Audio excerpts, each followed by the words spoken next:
Hello বন্ধুরা, আমার চ্যানেলে তোমাদের সবাইকে স্বাগত। আমি অনেক দিন বাদে আবার একটা ভিডিও নিয়ে এলাম। এটা হচ্ছে আজকে বানালাম পটল ভর্তা। এই দেখো, পটলগুলো এইভাবে আমি কেটে নিয়েছি, একটু হালকা হালকা ছাল ছুলে হালকা কিছু ছাল রেখে সিদ্ধ করে নেবে সামান্য একটু নুন দিয়ে।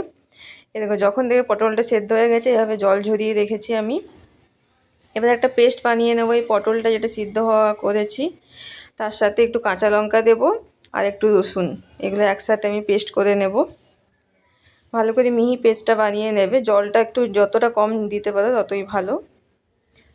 এরকম একটা পেস্ট হবে দেখো। এবার আমি কড়াইয়ে সর্ষের তেল দিয়ে দিয়েছি। সর্ষের তেল দিলে স্বাদটা খুব ভালো হবে, তোমরা সাদা তেলেও চাইলে রান্না করতে পারো। এখানে একটু সর্ষের তেলে আমি দিয়ে দিয়েছি কালো জিরে।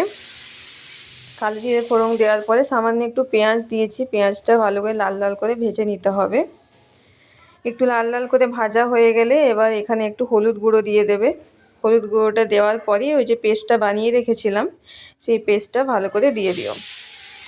সামান্য একটু হালকা নুন দিয়ে দিও স্বাদ মতো, আর কোনো মশলা এখানে লাগবে না, শুধু নুন আর হলুদ।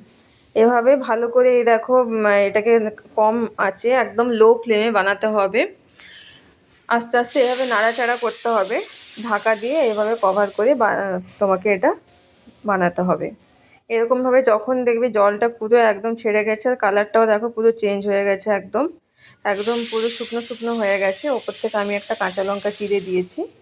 ব্যাস, তাহলে গরম ভাতের সাথে পরিবেশন করো এই পটল ভর্তা। তোমরাও বানিও আর আমারটা কেমন লাগলো জানিও। ধন্যবাদ বন্ধুরা।